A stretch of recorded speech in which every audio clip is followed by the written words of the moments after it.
This episode is brought to you by Shopify. Forget the frustration of picking commerce platforms when you switch your business to Shopify, the global commerce platform that supercharges your selling wherever you sell. With Shopify, you'll harness the same intuitive features, trusted apps, and powerful analytics used by the world's leading brands. Sign up today for your $1 per month trial period at shopify.com/tech, all lowercase. That's shopify.com/tech. The Agile brand.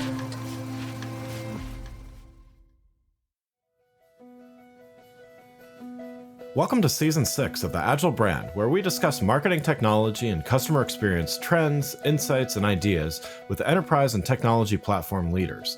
We focus on the people, processes, data, and platforms that make brands successful, scalable, customer-focused, and sustainable. This is what makes an Agile brand. I'm your host, Greg Kihlstrom, advising Fortune 1000 brands on MarTech, marketing operations, and CX, best-selling author and speaker. The Agile Brand Podcast is brought to you by TechSystems, an industry leader in full-stack technology services, talent services, and real-world application. For more information, go to teksystems.com. Before we get started, I wanted to let you know that my latest book, Priority is Action: 7 Principles for Better Strategies, Decisions, and Outcomes, is now available. In it, I give ideas and insights for leaders and teams that need to make meaningful progress on their priorities. After all, our priorities are what we do, not what we say we'd like to do. You can find Priority is Action on Amazon or learn more on my website, gregkihlstrom.com. Now let's get on to the show. We are here in Nashville at Forrester CX Summit North America, and we've been hearing a lot about what it takes to create and sustain a great customer experience. While there's good customer experience, there are things that set aside the brands that say they prioritize their customers and those that are customer obsessed. Today we're going to talk about what it means to be customer obsessed and how to create great omnichannel customer experiences in retail. To help me discuss this topic is someone that knows all about being customer obsessed. I'd like to welcome Jill Pavlovich, Senior Vice President of Digital Shopping Experiences at Albertsons Companies, and recipient of the 2024 Customer Obsessed Leadership Award at this year's Forrester CX Summit. Jill, congrats on the award and welcome to the show. Thank you. Thank you so much, and thank you for having me. Yeah, looking forward to talking about this with you. Before we dive in, why don't we start with you giving a little background on yourself and your role at Albertsons? Sure. Well, I grew up in fashion merchandising, like traditional fashion merchandising, and I credit that for where I truly became customer obsessed. There is nothing like the pressure of having to design physical garments to meet a customer need and current fashion trends that fit on a physical fixture in a defined square footage of space on a retail floor, right? That is a tremendous amount of pressure, and to get it right, you have to be fanatical about what the customer wants or needs, depending on what you're designing. In 2014, 2015, I had what I call a minor identity crisis, and I felt the need to get into technology. Didn't know what that meant. Ended up joining Wayfair, where I had a mind-boggling crash course in all things technology. How to build it, how to think about it. I think I even wrote a line of code in those days. Nice. Just one. Ended up running a program there called Exclusive Brands that generated about 77% of Wayfair's revenue at the time. And then ended up here at Albertsons, where I oversee all of our omni-channel shopping experiences. That's everything from the apps, our websites, and our omni-channel experiences that bridge the gap between in-store shopping and online shopping. Great. Well, yeah, let's dive in here. And so you were a winner of the Customer Obsessed Award. What do we mean when we say customer obsessed? Yeah, well, I think there's a difference between being customer obsessed and customer focused. Customer focused is something you can do, and you can turn it on and off, right? But being customer obsessed is a complete mind shift.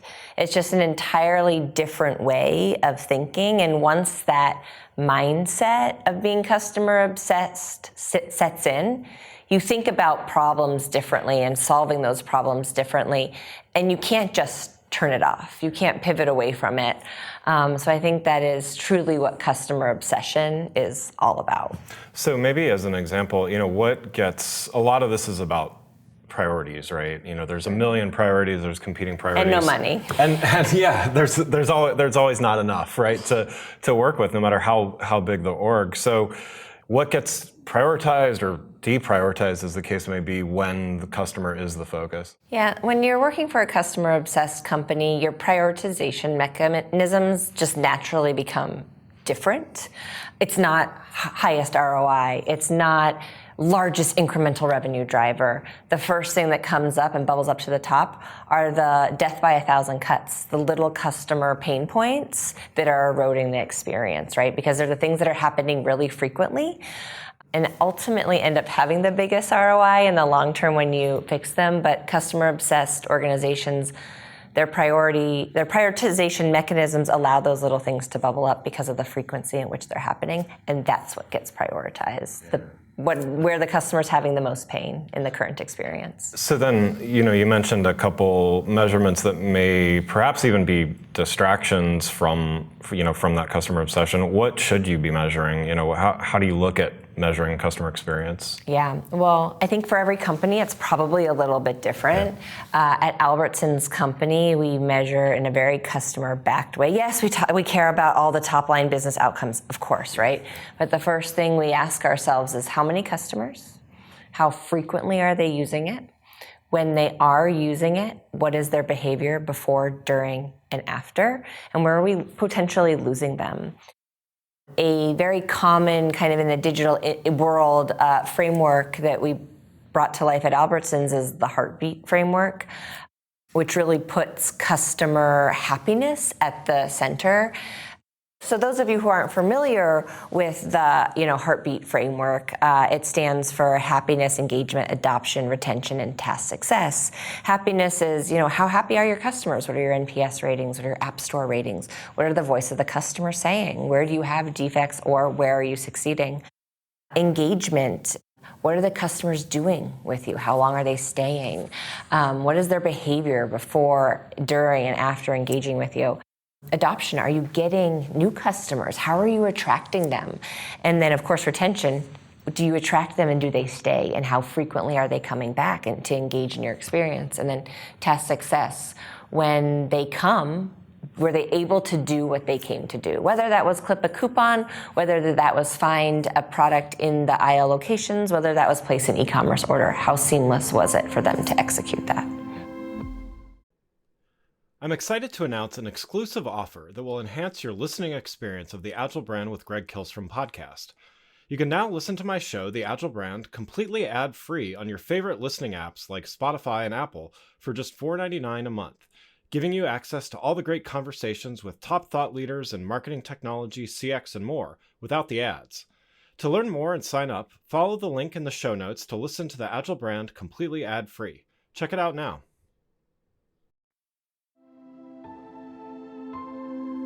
And so, we heard a lot this morning at the conference about teams working together and how unifying strategy and approaches certainly is, it seems pretty straightforward, but when you say it, but in practice, always a little different.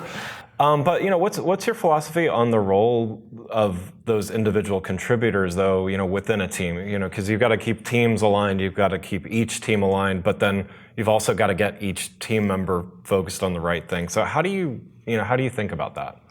Well, as a leader and a leader who loves people, this is just an imperative truth for me that every role matters, right? Every individual on the team matters, and it's my job to make them feel that way. And if I'm really exceeding at my job, each individual team member knows exactly how their work ladders up to our mission. And our mission is, to remove that cognitive load that people experience around food and wellness management.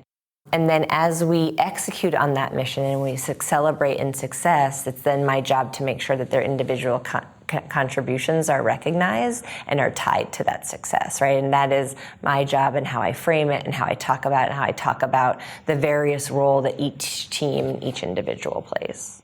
Yeah, I love that. And so with all of this, there needs to be continual growth, improvement, and things like that. One way to do that certainly is through experimentation. what role does experimentation play in building better customer experiences? And how do you balance stability and dependability so customers get what they expect with this idea of continuous improvement? Yeah, well, first, I actually think of experimentation as often the only way to know if we're doing the right thing for the customer. Right? If you think about A/B testing in a digital experience, on some medians that's easier, right? Yeah.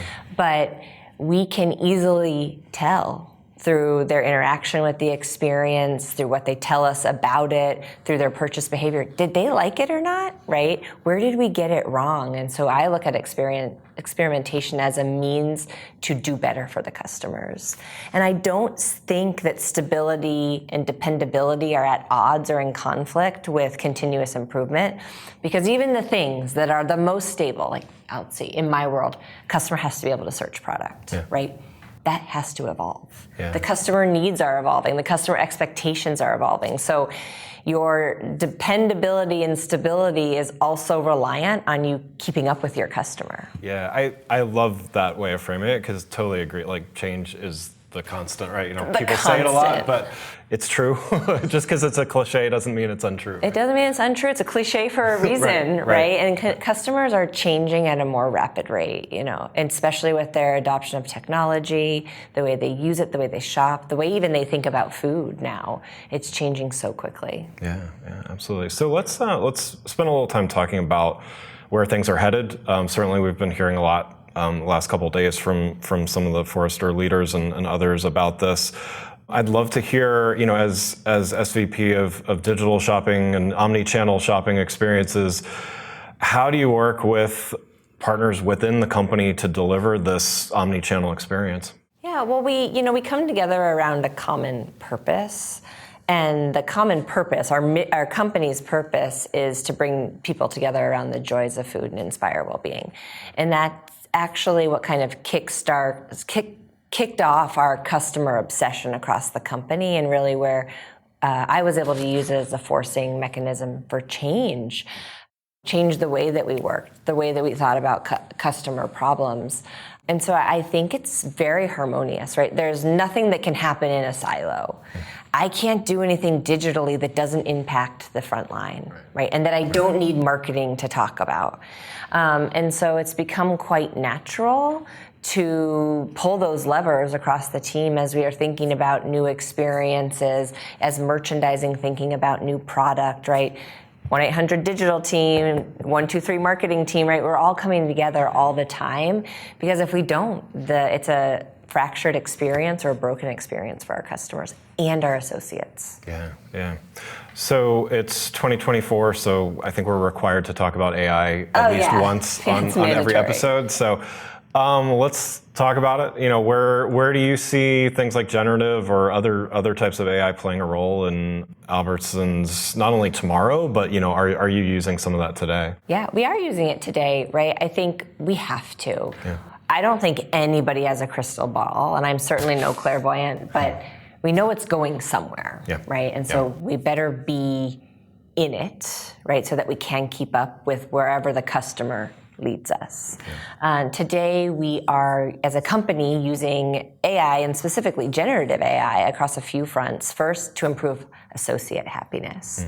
I'll keep the example tailored to my world, but there's a lot of mundane things in running a digital business, right? Digital catalog is one of those things. Chasing down images, making sure you have the right tags and attribution, making sure you have copy on the product so that people can make a purchasing decision, right? This is basic stuff, but it's laborious stuff. It was manual until now. Now we can use generative AI to unlock those associates and reprioritize their efforts towards catalog strategy, right? So we're, and that's, a singular example of what's happening across the company. And on the customer-facing side, we're using it and thinking about it and imagining it as the, ultimate unlock on the customer experience. If we think about how much people think about food, 226 times a day, by the way, wow. It's crazy. How will that and how can that unlock The experience, make it faster for them to build baskets, make it easier for them to shop that recipe. Experience we have currently live today is our Shop Any Recipes. We have an extensive shoppable recipe and meal plan capability with over 9,000 recipes for our customers to use that are shoppable with a single click. What about those recipes that they have on an old card from their grandmother, or the thing they have earmarked in their cookbook, or the million tabs they have open on their computer? Can they ingest those, right? We imagine this, and generative AI made it possible. We can ingest those. They can just snap a picture in the app. We can, using AI, translate the whole recipe page into a list of ingredients and map it back to our catalog. They've essentially created their own digital cookbook. Yeah. Wow. So things like that, right? There will be chat bots and all of that kind of stuff. But what is that next level kind of unlock? And we think AI, and specifically generative AI, holds a lot of those keys. Nice. That's great. Well, Jill, thanks so much for joining today. One last question before we wrap up. I know we have a few more sessions to go here, but what's been a highlight of Forrester CX Summit so far? Oh my gosh, definitely meeting my co-winner of the Forrester CX Leadership Award, John Fryer. What an amazing gentleman. I'm excited to know him, and I'm going to call him a friend now. Nice. And we had a great panel discussion earlier today. And then, beyond that, this is my first time at the show, and I haven't actually gotten to experience much of it. So after this, I'm really looking forward to heading to the marketplace and seeing what's going on. That's great. Wonderful. Well, again, I'd like to thank Jill Pavlovich, Senior Vice President of Digital Shopping Experiences at Albertsons Companies and recipient of the Customer Obsessed Leadership Award at this year's Forrester CX Summit. You can learn more about Jill, Albertsons, and Forrester by following the links in the show notes. Thanks again for listening to The Agile Brand, brought to you by Tech Systems. If you enjoyed the show, please take a minute to subscribe and leave us a rating so that others can find the show more easily. You can access more episodes of the show at www.gregkihlstrom.com. That's GregKihlstrom.com. While you're there, check out my series of best-selling Agile Brand guides covering a wide variety of marketing technology topics, or you can search for Greg Kihlstrom on Amazon. The Agile Brand is produced by Missing Link, a Latina-owned, strategy-driven, creatively fueled production co-op. From ideation to creation, they craft human connections through intelligent, engaging, and informative content. Until next time, stay agile. The Agile Brand. If you're tired of hearing the same old judgmental, shaming financial advice about buying too many lattes from old white men who conveniently ignore issues like systemic oppression, it's time to join the Financial Feminist podcast. Hosted by Tori Dunlap, a globally recognized money educator, Financial Feminist is the #1 money podcast for women. It goes beyond just talking about money. It explores how money uniquely affects women. Featuring fascinating guests like Ramit Sethi, Amy Porterfield, Maya Vander, Hannah Berner, Justin Baldoni, Eve Rodsky, and experts across finance and feminism, the podcast dives into topics such as the investing gap, sex work, diet culture, MLMs, the prison industrial complex, the psychology of money, and much more. Additionally, listeners can benefit from how-to episodes like how to start investing or how to finally become debt-free. Join in smashing the patriarchy and getting rich one episode at a time. Subscribe wherever you listen to podcasts. This episode is brought to you by the Yap Media Podcast Network.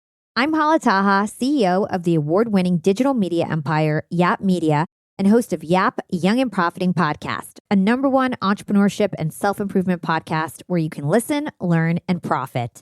On Young and Profiting Podcast, I interview the brightest minds in the world, and I turn their wisdom into actionable advice that you can use in your daily life. Each week, we dive into a new topic like the art of side hustles, how to level up your influence and persuasion, and goal setting.